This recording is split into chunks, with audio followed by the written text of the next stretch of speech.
Hello, everyone, and thank you for attending today's webinar, 5G Network Slicing Operator Survey Results and Analysis, sponsored by Amdocs, Ericsson, and Sandvine. Before we begin, I will cover a few housekeeping items. On the left-hand side of your screen is the Q&A. If you have any questions during the webcast, please type your question into the Q&A box and submit your questions to our speakers. All questions will be saved, so if we don't get to answer you, we may follow up via email. At the bottom of your audience console are multiple application widgets you can use. If you have any technical difficulties, please click on the yellow Help widget. Here you can find answers to common questions. A copy of today's slide deck is available for download in the green Resource List widget. Near the end of today's presentation, please take 1 minute to complete the survey that's open on your screen. Your feedback is extremely helpful. An on-demand version of the webcast will be available about 1 day after the event and can be accessed using the same audience link that was sent to you earlier today. I would now like to turn the event over to Heavy Reading's Senior Principal Analyst, Gabriel Brown.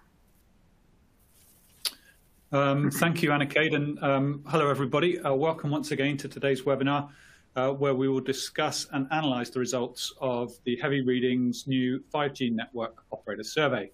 It's terrific to have you all with us today. Thank you for coming. I was just looking at the people logged in before the call started. We have people already from Taiwan, right across the world through to the west coast of the US. So thank you all for joining us. We certainly appreciate it. Network slicing in the 5G architecture offers a mechanism to build and manage separate end-to-end logical networks tailored to the needs and requirements of different customer services. It's one of the key new capabilities introduced by 5G, certainly one of the most talked about, and is often used as an example of why 5G is better than 4G, and one of the reasons why 5G in itself is useful and valuable. So there's a lot riding on it. It's a terrific concept, lots of enthusiasm around this technology and the services it can enable. But of course, slices also put a lot of requirement on the network, and in particular on the operations model. They require an excellent 5G RAN, a 5G core in standalone mode, compatible devices. These are all at a minimum. They run across multiple domains, ultimately from the device to cloud. And of course, you need some customer use cases to go with it. So it kind of goes without saying, but providing and managing these slices is certainly non-trivial. At Heavy Reading, we think the technology has really good potential. But of course, it requires investment by operators, and also, I think, a keen sense of timing. When is the right time to invest, prepare your operations, and go to market with customers? So the survey is designed to look a little bit at that, to get a view onto the status of slicing technology, how operators plan to use these capabilities to offer commercial services. And in the session today, with input from some expert guest speakers from the study sponsors, Amdocs, Ericsson, and Sandvine, we're here to review, analyze, and comment on the results. So as you heard, my name is Gabriel Brown. I'm Principal Analyst with Heavy Reading, where I lead our mobile network coverage. I'm the author of this study and the moderator for today's webinar. I'm joined by three guest speakers.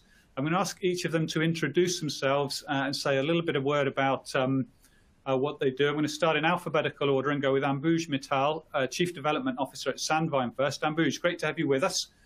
Could you say a bit about who you are and how your job relates to network slicing?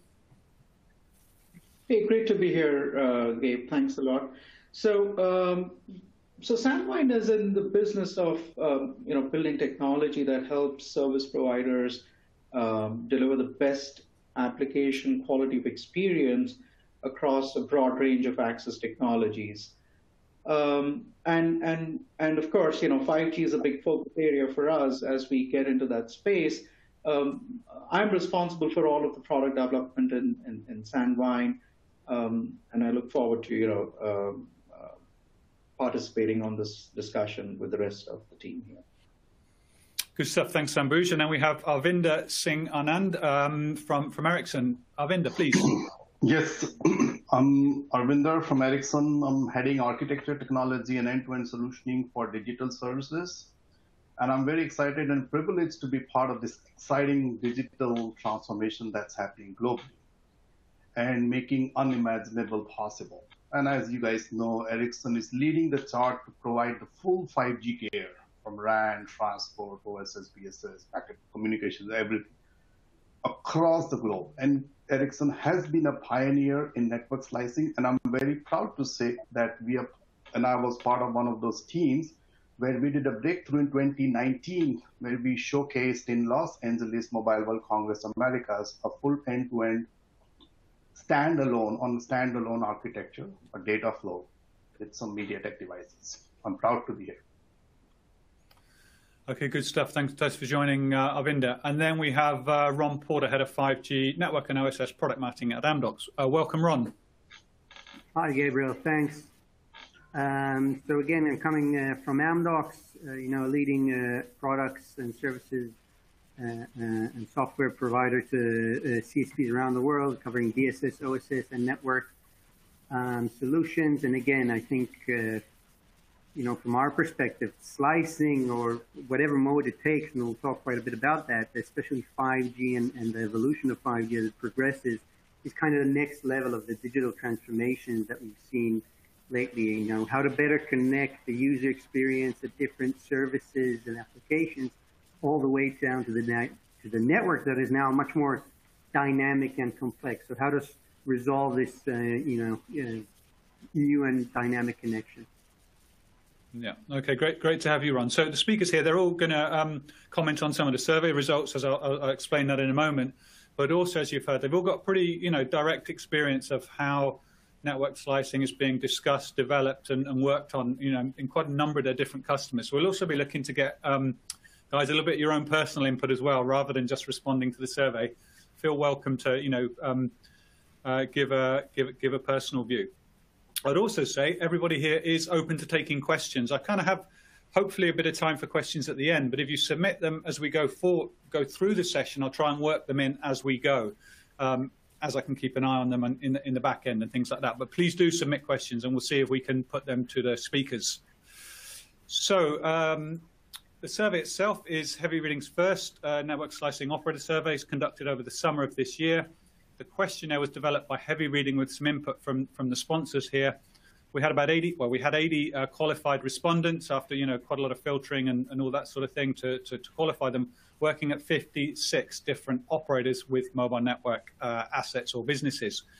The full report is available for download in the resources widget of this web page that you're looking at, and also on the Light Reading website. So we're going to just pick out a few highlights today, but the whole document is there available to you. Be very interested in any feedback you have as well. Please get in touch on email, LinkedIn, or wherever.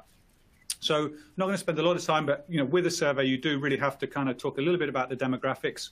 The response is led by converged operators with mobile businesses, 40%, and mobile operators, 34%, for a combined 74% of the total. Generally, respondents are from developed economies, the majority working for operators with greater than $1 billion in annual revenue. Network engineering and planning, 33%, corporate management, 20%, R&D, technical strategy, and 20% are the main job roles represented. So that those three segments together account for 72% of respondents. You can read all about this in the report. There's quite a few places where I break out some demographic skews as well, and some on job role particularly, but also on geography. So I'm going to now move, the way this is going to work, I'm going to move and introduce the chart. Perhaps give one or two thoughts of my own, but really, once introduced, turn to each of the panelists and ask, what they think about the results, and, give their twist and interpretation on it. So the first chart, as you can see here, I'm going to turn to Ron at Amdocs first here. So we really thought, we have to ask about why do people want to use this technology? What's it for? We offered, as you can see, 4 options. There's an other, please specify. That's one person who put metaverse, for what it's worth. They did write it in, metaverse. And you could only pick one option here because we really wanted, obviously you could use network slicing for all of these applications, but I just really wanted to sort of force a view out of the respondent base to see what was prevailing. And you can see here, 46% to offer services to enterprises. To me, pretty understandable. Ron Porter at Amdocs, your view here on this data and why in general? No, I think this data is aligned, and I think we'll see throughout this webinar and some of the results we're seeing that network slicing is coming now to the time of the hype meeting reality, right? We've been hearing about 5G and 5G slicing for quite a while, and now it's, you know, the rubber starting to hit the road and how to implement, which is not a simple task. And I think from the get-go, it was clear that much of the potential was around solutions to enterprises, and so it's not surprising to see that the highest potentials. You know, we're seeing also the consumer offering services to consumers. 28% is not that low, and I think it's part of this kind of use case exploration and service providers thinking how, you know, they will market new services, right? So packaging a gaming a package with a low latency slice or something like that, or maybe giving a fixed wireless access solution with its own slice. You could see it as a service to consumer, but, you know, for example, on the fixed wireless access example, that might be also be, you could consider that optimization of network performance, right? So I guess it also depends how you look at that. You know, I think that as we're moving into reality, I'm seeing more and more people looking at slicing more from the network optimization and more from an operational perspective, because the first steps might be more easier and much more, you know, seeing the value sooner. But for sure, the enterprise value is like the holy grail and, you know, opening up the network and platformizing it. And maybe on that note, maybe part of the people who answered on consumers are actually looking into a, you know, B2B to C model, right? So if a service provider is going to sell the slice to a partner, or an enterprise that's going to sell it to the consumer, the service is going to be a consumer, but from the service provider perspective, it's still going to an enterprise. So again, I mean, it fits with the logic we see, but like, as I said, I think the optimizing network performance, and by the way, also the MVNO angle, I'm starting to hear a little bit more about that. So they're not as hyped as we're, but reality-wise, I think they'll gain some interest. Yeah, a good perspective. It's also perhaps worth noting, when we just looked at the pure play mobile operators, consumer was neck and neck with enterprise actually among that group. I also saw, Ron, the example you had there, two services that have actually launched recently, one in Austria, one in Finland, are for using network slicing for a fixed wireless access service. So it's probably a little bit more towards that network optimization side, although it's always positioned to the customer. Yeah. Let's go to Arvinder at Ericsson next. Arvinder. Yes. I was in Mobile World Congress last few weeks back. I gave this new G, or new word called. This G is more generous than the previous Gs in terms of serving the set of ecosystem communities, from consumer, enterprises, and Internet of Things. I know when it started, it created a buzz for enterprises, but it mainly relies, because it's for everyone. It's not just for the enterprises, also consumers. I think that's where we see this growth of industrial use cases and others higher requirement on network performances that we have today, right? As before, the diversity of the use cases can only be served from network slicing flexibly. I think that's the key here. And what we have seen that both, it also depends on the strengths on the service provider side. I think some service providers are really working on to make sure they can bring that enhanced experience to the mobile broadband users. And they are really leveraging this 5G feature sets, 5G standalone feature sets to provide that kind of like gaming and other AR, VR stuff to the end users. And then we also have enterprise. I think the survey here reflects, right, though it started with enterprises, but we are already seeing that the consumer use cases are already picking up globally in many service providers. Yeah, I think that's a fair observation. I was just doing a review of recent announcements, and a lot of them are oriented towards consumer. I'll come back to the enterprise in a moment. Ambuj from Sandvine. Yeah, I think I kind of echo Arvinder's thoughts on this, right? So, you know, the uptake on what the consumer offerings is going to be sort of on slicing is going to be linked to consumer offerings on 5G rollouts itself, right? Now, we have seen in our experience as service providers go more and more into, okay, how do I get the value proposition out of my 5G network? A lot of it is about creating services around, you know, categories of applications and end user applications. so in that sense, that's the play on the service to consumers. But there's an equal set of operators that are looking at saying, okay, how can I leverage, let's say, a slice of the network and take it to the enterprise? But it very well may be a B2B2C, as Ron said earlier, and eventually it'll come back to consumer offering. I think maybe another way to look at this chart is really what are the main drivers for slicing, and whatever the percentages are, it's clear that both of these will continue to drive that. And as we see network rollouts, we may see the percentages shift between the two, but it's going to be the lion's share of what slicing is going to be used for. Yeah. What do you think, Ambuj, about the optimizing network performance? Should that have been higher here? I mean, your company is involved in a lot of that, traffic management and things like that. Do you really need slicing? Like, there's many ways to manage customer traffic, keep the experience good. I think in that sense, it's really linked to offer service to consumers, right? So when we say network performance, it's mostly around optimizing network performance to deliver a better quality of experience. But a better quality of experience for what? In our experience, in our opinion, it's around application quality of experience, right?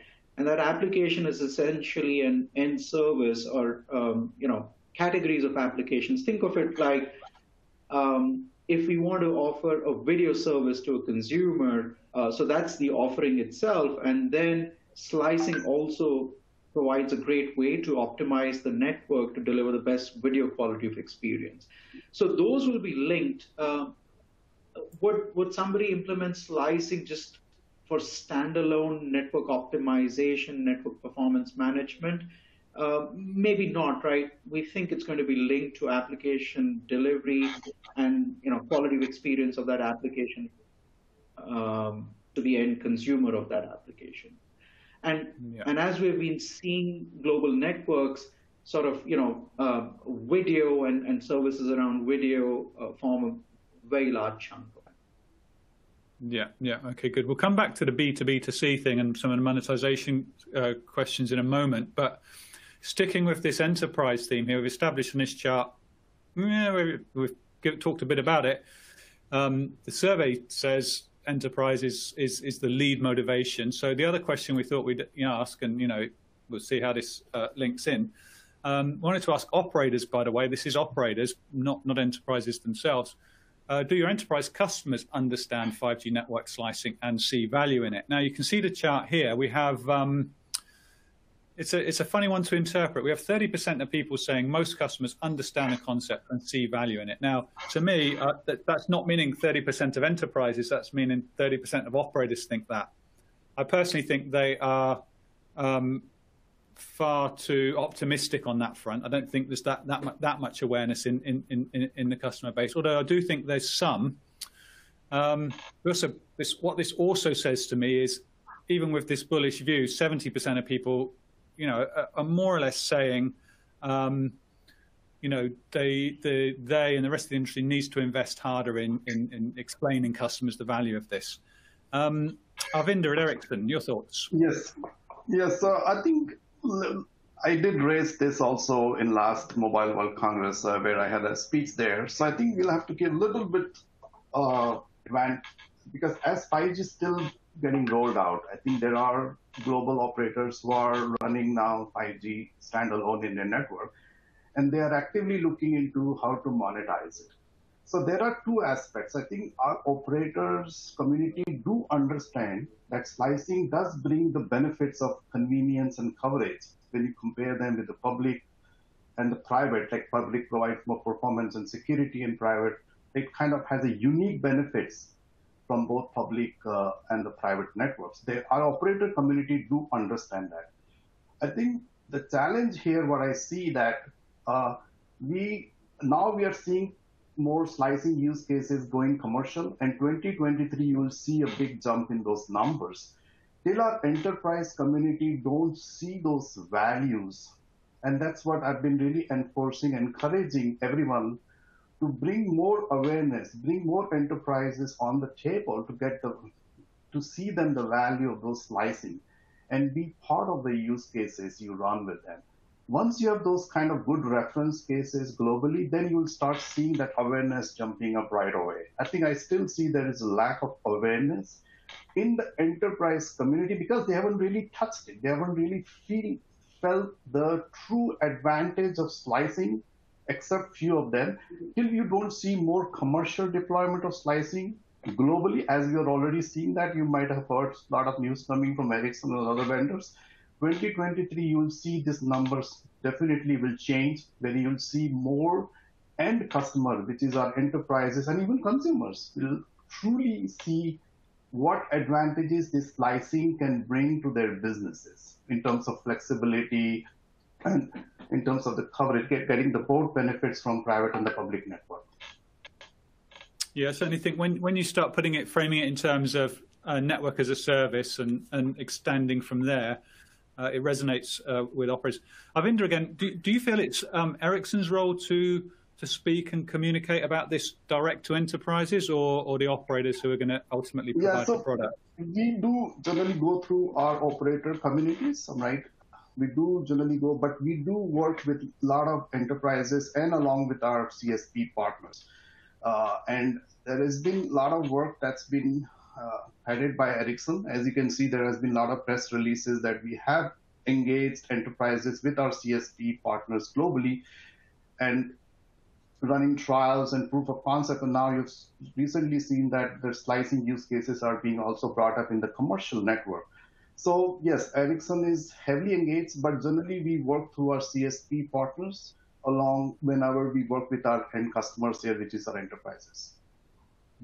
Okay, good stuff. Thanks, Avinder. Ron, at Amdocs, you know, obviously in your role, you spend a lot of time communicating to customers and explaining the benefits of technology. What are your thoughts here?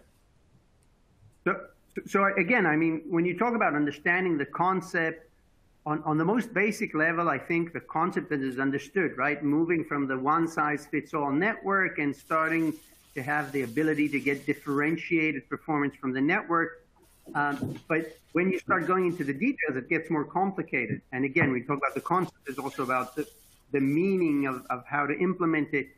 And you know, sometimes it will come with just a slice, sometimes a slice with an edge, and then the edge placement will start to be a major role as part of these slices. And then when you talk about edge, coming to these things like data privacy and latency.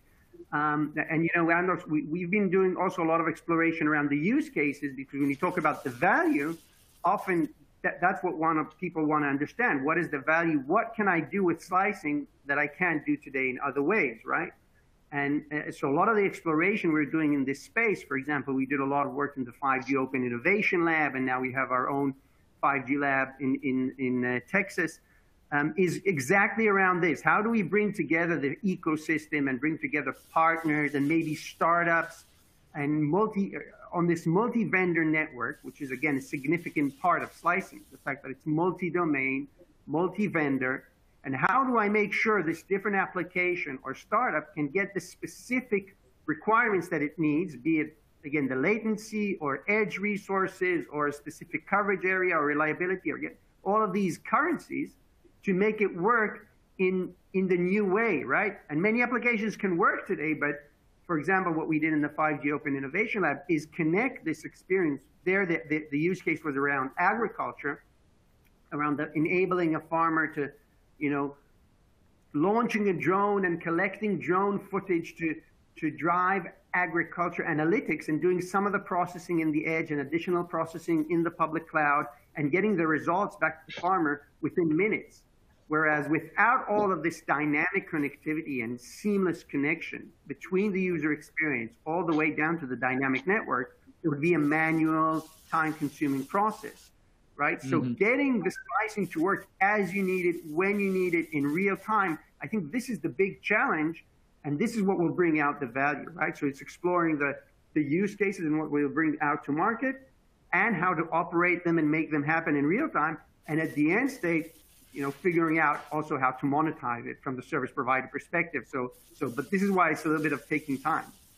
Yeah, I guess in some senses, hearing you talk there's maybe actually be no reason for the enterprise to particularly understand network slicing in any case. Really, it's the service they're using and what it does for them that's the important thing. Yeah, exactly. We also did a survey in-house in Amdocs with dozens of enterprise, so surveys of enterprise. So our customers about the benefit of 5G, by the way, was even before not just slicing. And most of them, saw 5G just as the benefit of speed. And again, speed in itself, it's great, but it's not that it's not the most dying demand that justify all of this investment. Sure.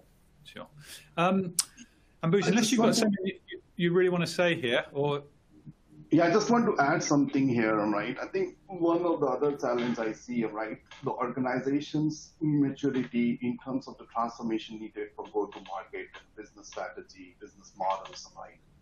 I think as we are doing more trial, I think this year was good on trials and proof of concept, like as we have many innovation labs like V15 and others we have, where we bring all the ecosystem partners to run through the trial and see the actual impact that would have it on their organization, what transformation they would need in their organization to make it real, this network slicing.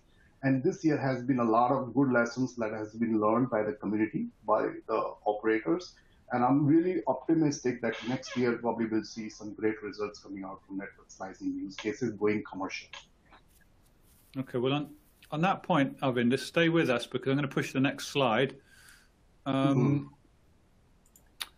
So progress on where is your organization in its network slicing business journey? We can see we gave people a list that sort of more or less rolls out progressively.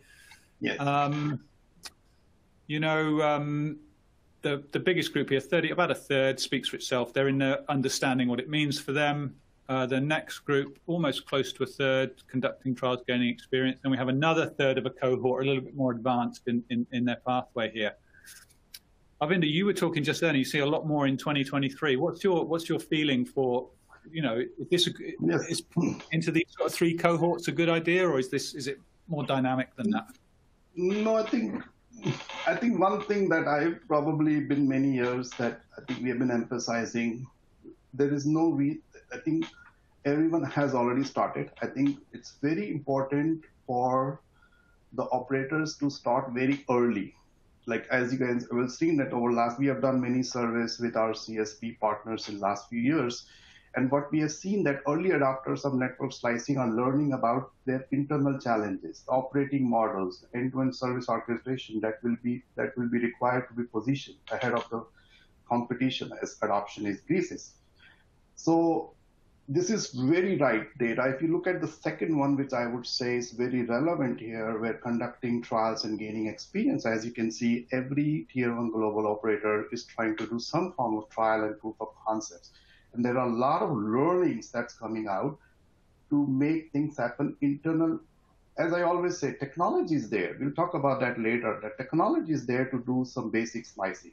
I think there is no reason to not start doing it. It's more about transformation on your OSS, BSS stack, go-to-market strategy, which market segment you're trying to target, the partnership you're going to work with to get the value chain in that whole ecosystem. So I think, as you can see, the number 2 is kind of helping the number 1, where they're trying to understand what is actually the impact of network slicing on their internal businesses and go-to-market strategy. So I think this data looks quite good to me. And there are certain operators, I think, depending on which part of the world you're talking about, there are certain operators who are kind of waiting and looking to see whether other tier 1s they adopt it and they can start adopting the best practices from there. So you will definitely see those kind of variation in terms of there are smaller operators who are kind of going a little slow, but I haven't, especially in US and Canada, mostly every tier 1 operator here is doing some form of trial and proof of concept with slicing. Yeah, I'd certainly see your point on starting early. I had a briefing with one of the big European operator, multi-country operator groups about their 5G core and SA program, which they're going to launch next year. And they made very point you made is, one of the things we're really making sure we do in that process is that we can support slicing and the applications afterwards. Because if you don't invest early, it's harder to put it right, and that kind of thing. Ambuj at Sandvine, any thoughts on the timeline and where things are? Yeah, I think one other way to look at this is, a service provider isn't just one function. There are several within them, right? And from what we have seen right now, I think slicing is really top of the mind within the technology teams within the service provider, or it's where the engineering teams, the technology teams in the CSPs are really, if you look at this chart and break it into the three pieces, it's roughly a third on each phase, which is very consistent with how a lot of the technology evolution happens, right? So this is just the natural curve of there's a third between architecture, development, and testing sort of a thing. And largely slicing is in that. There are maybe not as many operators out there that have taken this into a full commercialization route yet. And so, some of the other panelists spoke about POCs. That's exactly the phase it is in. Service providers are getting into it. They're learning from it. They'll take a few use cases and then go broad with that, right? In terms of take those use cases and take it to broader test markets and commercialization as a route. And once that happens, we think that the adoption curve is going to spike. It's not going to be a linear growth. We'll see a little bit of a non-linear curve happening. Yeah. Okay, good stuff. I wonder, so when I was looking at do you think it's something that's actually going to be a little easier for the operators in smaller markets or smaller geographic or smaller populations to go commercial with this? The examples that I'm seeing, that I've just looked through the last few months of announcements, is places like Orange Belgium, Proximus Belgium, 3 Austria, Telia Finland, Far East Tone in Taiwan. These kinds of advanced, dense markets seem to be the ones that maybe it's a little easier for them because they've got less to wrestle with. Is that a? It is true, but it doesn't need to be probably seen that way, right? Even in the larger markets, you can actually have a test market. Larger operators don't run the entire network as one single thing. You can break that up into regions and so on, and the market launches can be sort of focused in parts of it. And that's what's going to happen, right? So with any new technology add, you go from a proof of concept to a limited market launch and then broader on that. What probably differentiates, like you said, some of the smaller geographies versus larger could also be linked to internal processes and internal processes in terms of how they can take new use cases and technology from concept to deployment could also be representative of that. So it's I wouldn't say that that's sort of a guiding factor. It's just where things are right now. Sure. Okay, good stuff. So I see a few questions coming in. We'll turn to those in a moment, but I wanted to hear from Ron at Amdocs. Ron, this group, this third, conducting trials and gaining experience, 31%.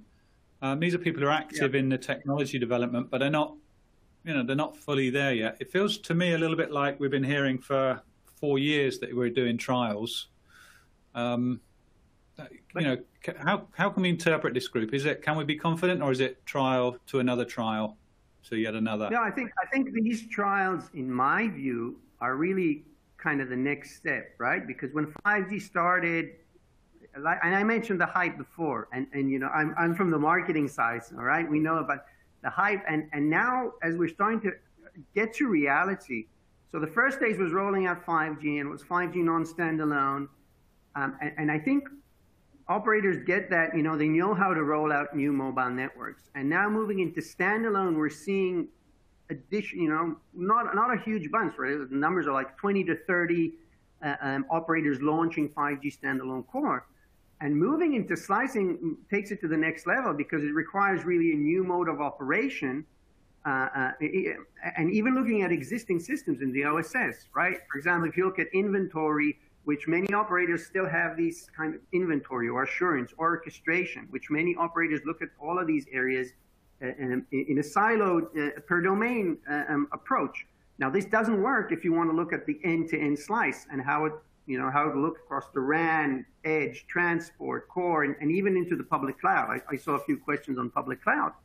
So having this end-to-end view requires a new approach, right? Having an end-to-end orchestration solution that can link into these different domains, having an end-to-end inventory with a single source of truth, having end-to-end assurance, collecting all of these information and bringing AI into this mix. So the trials and POCs that are happening now are precisely in these domains, right? So we are doing trials now in many places which are focused precisely on this. How do I operate in a multi-domain, multi-vendor environment with a single service, the single service intent, maintaining it as this networks changes, as the service requirement changes, and making sure the customer gets what he wanted, because we want to monetize it at the end of the day. And this is before you mentioned questions. I saw questions about cloud providers, about O-RAN. Any one of these subjects is going to increase the complexity in the network, add additional domains, additional vendors, but still, operators need to learn, are looking to explore how to, make the existing systems work in this new end-to-end approach. And this is precisely the type of POCs and trials we're doing. And again, it's the first steps. It's not going to happen in a day, and it's okay, but it's important, so I think over the last year, we are seeing many, many more POCs focusing exactly on that. Parallel to the use case exploration, which we talked about before and is important, that this new operational paradigm is key. Yeah, I think that they're well-made points. We would have seen a POC on RAN slicing or transport slicing, but not so much the whole piece and the operational part. If I had to push you, Ron, and back off gracefully if you like, but what Ambuj has kind of put a 2023. Arvinder's put 2023 out there as we're starting to see some more launches. Ambuj talking about a slowly then suddenly kind of spike, which is typical of networking and telecom adoption. Would you whether it's a personal company view, say 2023, would you say we see a good number, a lot of commercial launches, or more that's a start? We see pioneers in 23 and it goes from 24 or 25 for the big spike. What's your gut feel? So my gut feel, again, like you mentioned before, we're starting to see, right? I think up until a few months ago, we could, it was safe to say no commercial slices even out there. Now we're starting to see the initial, you mentioned around fixed wireless access. There's others around like governmental security, to security forces, police, etc. But still very initial. And again, static slices, and I think this is where we'll see in 2023, starting with a more basic, lower number of slices, things much more static, learning how they would work within the existing systems. So this will be the first stage. Going into the dynamic very dynamic slice modes, slice on demand, by a click like network, slice as a service. This will take a few more years because, this is, the different, it's many different systems that need to connect the business down to the network, like we said before. And it's not a, greenfield. There are existing systems and everybody is learning how to evolve.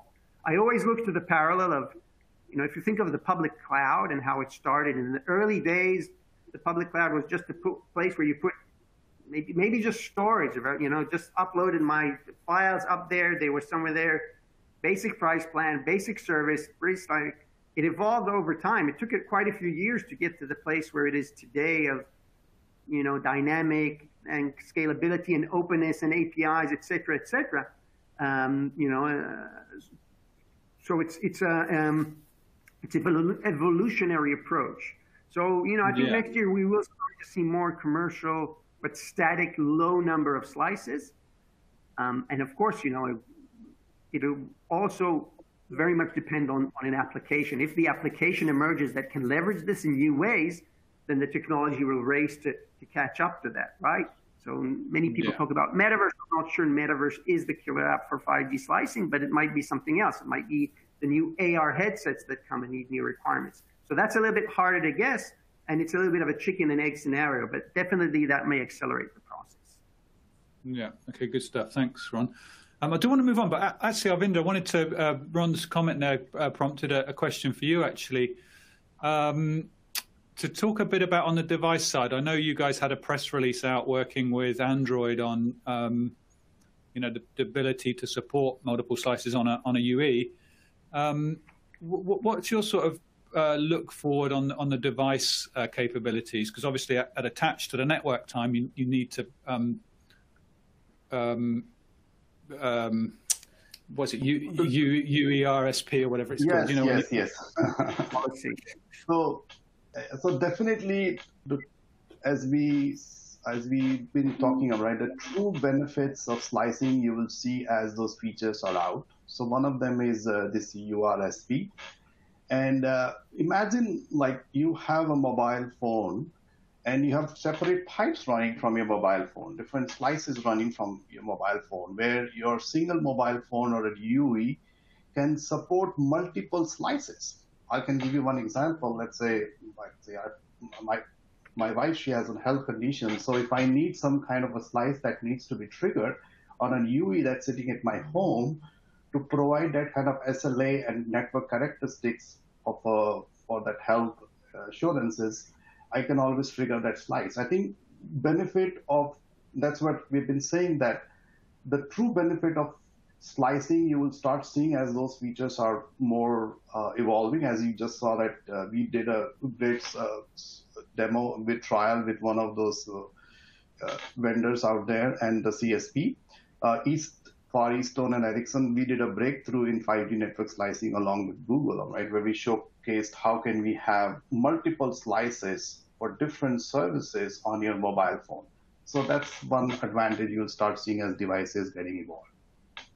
Yeah, okay. I think that, for what it's worth, I think that might be one of the reasons why some of the fixed wireless are the early use cases as well, because you're not reliant on a handset operating system or an Apple or an Android or something. The CPE vendors doing their own operating system, so you can do that. So we're monetizing networks. So how will your organization monetize network slices, select, ordered, apply? Ron, I want to turn to you on this one. I mean, we've talked quite a bit about it already, so maybe we won't spend so long, but you can see the results here. The thing that struck me about the chart is the quite big difference between operators charging for a complete service, e.g. gaming, at 39%, and charging for QoS parameters of different types, whether that's throughput or something, at 78%. There's quite a big difference there. I found that quite interesting. What are your thoughts here? So again, my thoughts are, while the holy grail and potential of slicing might be in really charging for specific QoS parameters, that might take a little bit longer, whereas charging for a complete service is exactly what we mentioned, right? Seeing it in a fixed wireless access, or seeing, service providers that today are offering cloud gaming offerings, now offering cloud gaming on a low latency slice assured. Coming in from the service provider, so he's responsible for the service end to end, it's easier to market. So it's the shorter term, it might be some of more, kind of a low hanging fruit. The top charging for QoS parameters requires what I talked about before. So although it's monetization, and again, Amdocs, we know monetization and charging and billing in the different models. But if you're going to charge for latency or for specific network parameters, you need to make sure they happen across the network, right? So again, it requires what I talked about before, this end-to-end view, end-to-end assurance to make sure I'm getting the latency to whoever I sold it to, because if not, then probably it affects the pricing and compensation, etc. Part of it, by the way, I think that the top two might overlap to some extent, because if you think of network slice as a service, whoever is buying the slice from me will buy the slice per a specific performance. So I imagine there is some overlap there, either to enterprises or, like we mentioned, into B2B2C. But for sure, that is kind of the holy grail vision for the slicing, but it's more complicated to implement. I think that's what's starting to be realized across the industry. So, you know, I think today you are hearing more noises that are saying, no, slicing, it's not, you know, it's too difficult to do. Yeah. In the report, there's another bunch of questions around this, and you can see some different use cases that people prefer and so forth. The one that I've come to maybe get your comment back, Ron, that I've come to see is perhaps most interesting is this middle one here, dedicated private network slice, or what we're calling network slice as a service here.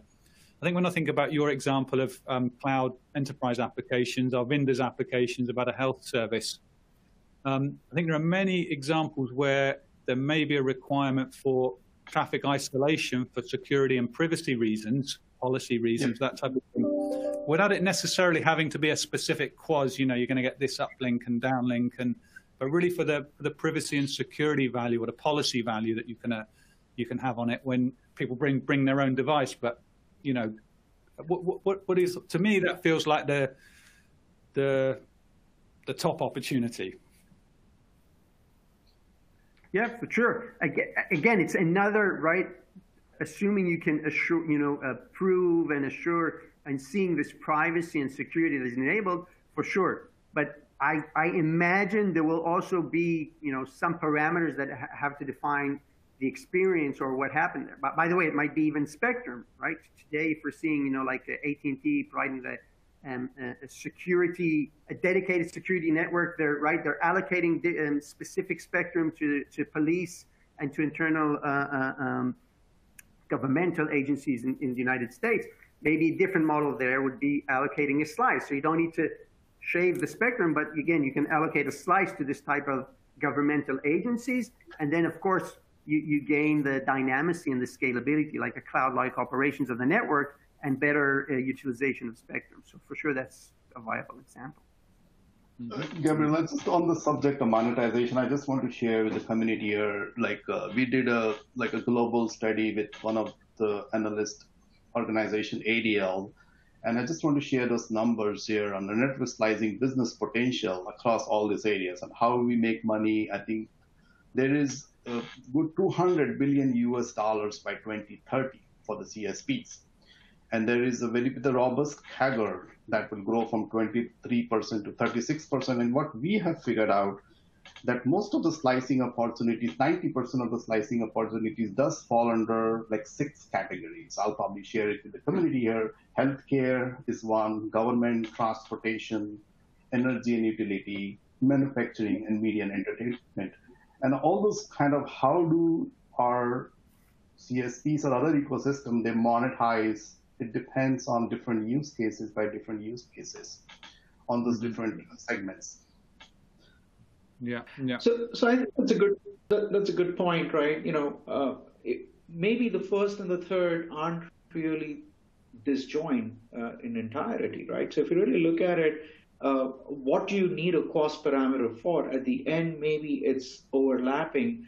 What the CSP is going to provide is a service, and what differentiates that same service within a slice versus outside of it is going to be what's the end delivered quality of service, right? So, or quality of experience. So it's not like, you know, a particular service will be available within a slice or not available at all. It's really what's going to differentiate that service is the quality QoS, but at the end, the offering is going to be a service which is differentiated through quality of experience. That's another way to look at this result. Yeah, and I guess we also have to think, well, if you look at, let's take the cloud gaming example, it may be a good quality of experience, but if you don't have good publishers or good games, it won't be successful. So you've got to put quite a lot into a service to win with it, as it were. We have a couple of questions I want to bring in that's sort of relevant here. The first one is, can the panel comment on CV2X as a use case for network slicing? So I wanted to broaden that out a little bit, just to connected car more broadly, and specific to CV2X if you want to. Anyone want to have a go at that?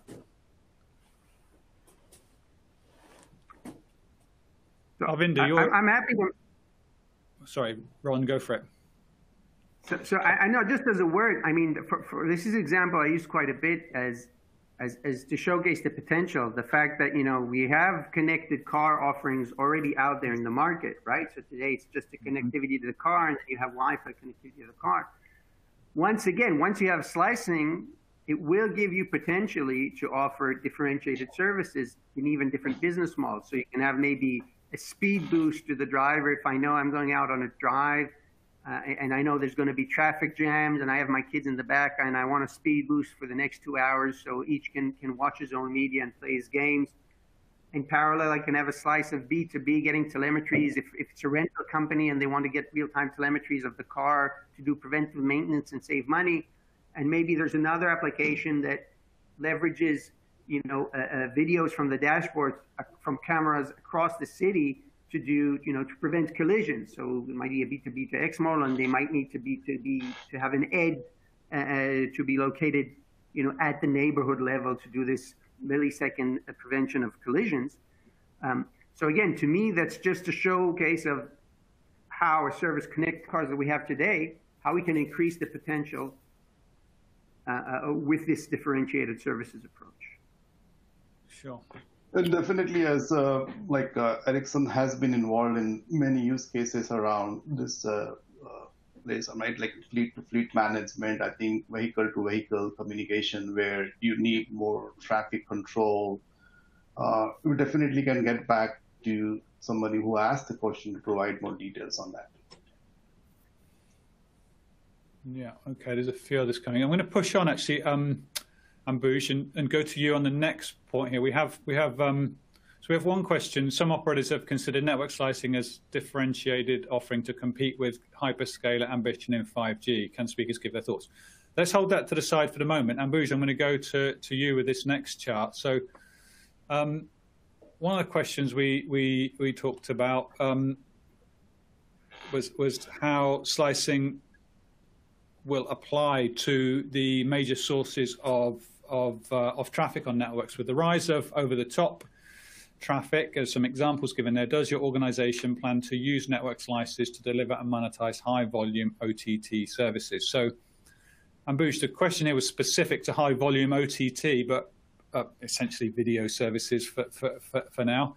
Can maybe extend it out a little bit to hyperscalers more generally.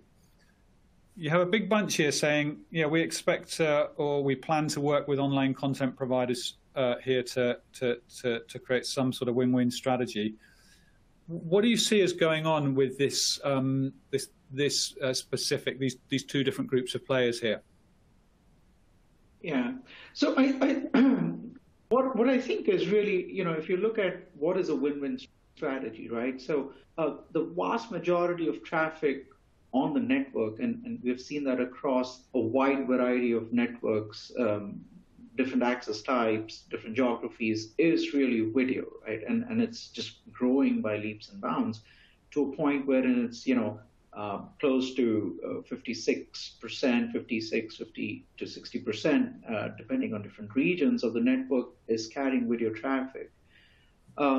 It's also what's driving more subscribers on these networks. So it's a dual edge. It's video by nature as a technology is bandwidth hungry.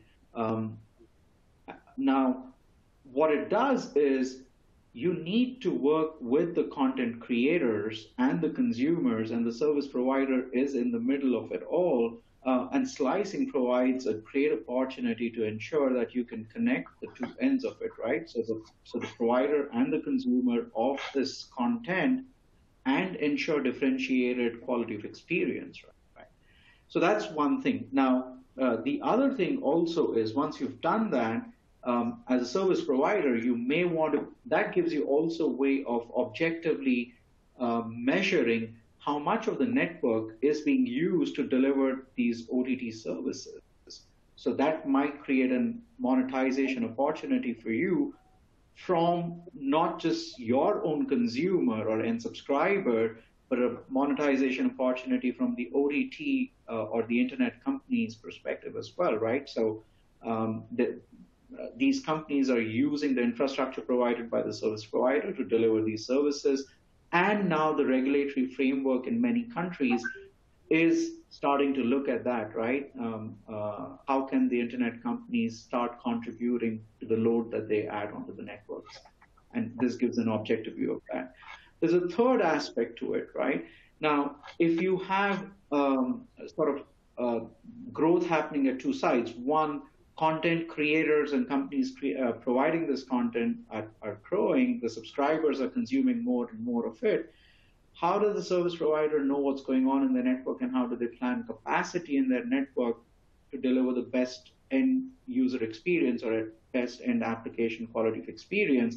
Well, now you have differentiated services and different slices, and you can do capacity planning based on slices as well. So it's not one size fits all. You can then allocate more resources to those kind of applications that are driving the volume and the business on your network. So there's many different ways that this could be leveraged.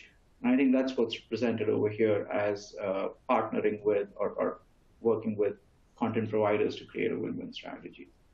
Yeah, I think it's certainly a tricky area. I mean, there's lots of nuance and there's all kinds of issues going on here. Whether it's net neutrality, whether it's commercial terms, whether it's technical, it's a complicated area. I tend to think as applications become more sophisticated, the requirement to coordinate with network providers and application providers has to increase pretty much. But maybe let's leave that one there for now, unless anyone wants to jump in. What I wanted to do in the last 5 minutes was actually jump ahead to our last chart. I just want to add something. As you can already see that all those over-the-top service providers, the Google, the Metaverse, they are already actively working with the CSPs and the vendor ecosystem. Like I shared one of those good examples, what we did on Android 12, where we demonstrated, and you can probably read more on that online. So definitely there is much interest from those OTT or the top providers to get those prioritized services for better performance of some of the use cases and the new UIs that are getting built to provide that enhanced user experience. And slicing probably will play a critical role there. Yeah, and I mean, there's obvious examples where you get a win-win through CDN Yes. and content caching. It's very clear. Whether operators can monetize that off the internet companies themselves, that's a sort of a different question, I guess. We'll maybe come back to that. But connected to that in a word, because it connects to the cloud. You mentioned the cloud providers and how they tie in. I think much of this potential and the challenges today, what we are looking to help again, it's obvious service providers, there's this co-opetition with the hyperscalers, right? Hyperscalers moving in, cloud providers. Obviously, they have to cooperate. Service providers have to cooperate with them, but in different places, you start to see, wait, is it competition? How do we work together? And I think the more automation and the more in-house capabilities the service provider will have to manage end-to-end across the domain, they'll be in a better position in this new balance, right? We saw the edge is a classic example where, it seemed like to be the CSP territory, but the industry took a little bit more time to move. The hyperscalers jumped in there. Private networks is another example. So again, in my end, and this is connected to the wider slicing discussion of 5G in general, the more capabilities and the more evolution the industry will go for, it will be in a better position. yeah, I think that's a really good point. As an operator, making yourself attractive to work with, easy to work with, adding your value. And I think also the case, a lot of, broadly speaking, hyperscaler type technologies and other application developers, they actually see a requirement for much better network performance over time as applications become more sophisticated. So we come pretty much down. We've got a couple minutes left. So I think rather than go into a new question, we'll just basically we'll wrap the session up by saying thanks to, I guess, first of all, thanks to everyone in the audience for coming. It's been great to have you. This webinar is going to be recorded. You can come back and view it again, particularly the reports available for download. I'm going to be writing a few blogs over the next few weeks as well. And then finally, just thanks to the three speakers. So Ron Porter from Amdocs, thanks for joining us, Ron. Thanks, it's a pleasure. Arvinder from Ericsson. Thanks, Arvinder. Thank you. Thank you. Great to be here. And Ambuj from Sandvine. Ambuj. It's been a pleasure. Thank you. Thank you. Good stuff. So with that, we're right on the hour. Thank you all very much, and goodbye.